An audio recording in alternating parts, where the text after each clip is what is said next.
ប្រសិនបើការងាររបស់អ្នកបន្តរីកចម្រើនប៉ុន្តែអ្នកនៅដដែលគ្មានការរីកចម្រើនវានឹងធ្វើឲ្យជីវិតរបស់អ្នកជួបបញ្ហានៅថ្ងៃណាមួយអ្នកបានចំណាយពេលវេលាជាច្រើនឆ្នាំលើការងាររបស់អ្នកប៉ុន្តែអ្នកមិនដែលធ្វើអ្វីដោយខ្លួនអ្នកឡើយអ្នកផ្ដល់ពេលវេលាទាំងអស់ធម៌ពលទាំងអស់ការផ្ដោតអារម្មណ៍ទាំងអស់ទៅលើការងាររបស់អ្នកនៅពេលការងាររបស់អ្នកបានបញ្ចប់អ្នកមានអារម្មណ៍ថាគ្មានអ្វីសោះនេះមិនមែនមកពីអ្នកមិនខិតខំធ្វើការនោះទេគឺព្រោះតែអ្នកមិនរីកចម្រើនអ្នកមានអារម្មណ៍ថាគួរតែស័ក្តិសមទទួលបានការរីកចម្រើនក្នុងជីវិតផ្ទាល់ខ្លួនរបស់អ្នកការជឿជាក់របស់អ្នកនិងផ្នត់គំនិតរបស់អ្នកជ្រើសរើសយកការរីកចម្រើននៅពេលការភ័យខ្លាចកំពុងបញ្ឈប់អ្នកការភ័យខ្លាចគឺជាអ្វីដែលធ្វើឲ្យមនុស្សឈប់រីកចម្រើនលូតលាស់ជាអ្វីមួយដែលតែងតែសួរថាអ្វីដែលយើងបរាជ័យការភ័យខ្លាចធ្វើឲ្យអ្នកជាប់គាំងនៅពេលដែលអ្នកចាប់ផ្ដើមគិតពីការរីកចម្រើនអ្នកចាប់ផ្ដើមសួរខ្លួនឯងថាតើអ្វីដែលយើងមិនធ្លាប់សាកល្បងសំណួរនេះធ្វើឲ្យអ្នកជីកកកាយស៊ីជម្រៅរកការពិតដែលយើងមិនអាចធ្វើវាហើយអ្នកនឹងខិតខំប្រឹងប្រែងធ្វើអ្វីមួយប្រឆាំងការភ័យខ្លាចធ្វើឲ្យមានភាពក្លាហានគ្រប់ពេលវេលាភាពក្លាហានមិនមែនមានន័យថាអ្នកមិនខ្លាចនោះទេតែមានន័យថាអ្នកឆ្ពោះទៅមុខឥតឈប់ឈរទោះបីមានភាពភ័យខ្លាចក៏ដោយប្រសិនបើអ្នកចង់ឲ្យខ្លួនរបស់អ្នករីកចម្រើនអ្នកត្រូវចាប់ផ្ដើមធ្វើអ្វីមួយ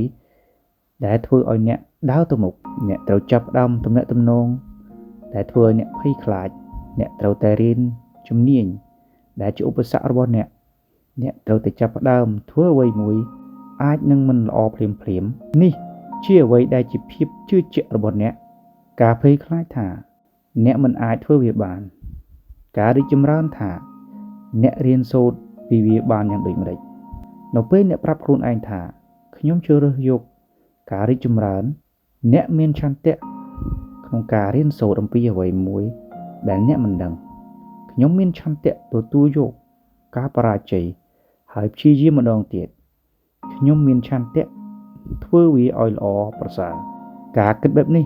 ធ្វើឲ្យមនុស្សធម្មតាក្លាយជាអ្នកមានគំនិតច្នៃប្រឌិតក្លាយជាអ្នកដឹកនាំនិងក្លាយជាមនុស្សគំរូតើមានអ្វីកើតឡើងនៅពេលការងារក្រុមហ៊ុនឬអង្គភាពរបស់អ្នកត្រូវបានផ្លាស់ប្ដូរឬបញ្ចប់ឬត្រូវបាត់បង់មុខតំណែងទាំងអស់អ្នកបាត់បង់អ្វីៗទាំងអស់ការរីកចម្រើនអាចជួយការពារអ្នកពីការបាត់បង់អ្វីៗទាំងនោះបានរៀនសូត្រពីជំនាញថ្មីពង្រឹងស្មារតីឲ្យរឹងមាំពង្រឹងទំនាក់ទំនងថែរក្សាសុខភាពឲ្យបានល្អអ្នកនឹងក្លាយជាមនុស្សជោគជ័យគ្រប់ទីកន្លែងអ្នកនឹងក្លាយជាមនុស្សដែលធន់បត់បែនអ្នកនឹងក្លាយជាមនុស្សដែលមានតម្លៃមនុស្សដែលរីកចម្រើនមិនដែលជាប់គាំងទោះបីជាពួកគេបាត់បង់អ្វីមួយពួកគេដឹងថាអាចងើបឈរឡើងវិញដោយរបៀបណាអ្នកមិនចាំបាច់ចាប់ផ្ដើមធំពេកទេចាប់ផ្ដើមធ្វើអ្វីដែលជាការពិតតូចប៉ុន្តែត្រូវធ្វើវាឲ្យទៀងទាត់ជាសកម្មភាពកសាងការរីកចម្រើនធ្វើឲ្យការភ័យខ្លាចមិនអាចគ្របដណ្ដប់អ្នកបានឡើយឧទាហរណ៍ការអានសៀវភៅដែលធ្វើឲ្យការគិតរបស់អ្នករីកចម្រើនចាប់ផ្ដើមនិយាយជាមួយនឹងមនុស្សដែលជំរុញលើកទឹកចិត្តអ្នកភ្ញាក់ពីព្រលឹមធ្វើអ្វីដែលមានសារៈសំខាន់ចំពោះអ្នកការពិតភាពភ័យខ្លាចភាគច្រើនមិនមែនជាការពិតនោះទេប្រសិនបើអ្នកគិតថាអ្វីដែលអ្នកធ្វើវាមិនល្អ perfect ប៉ុន្តែអ្នកបង្ហាញថាអ្នកខ្លាំងអ្នកឆ្លៀសវៃនិងអ្នកកាន់តែមានសមត្ថភាពទាំងនេះគឺជាអ្វី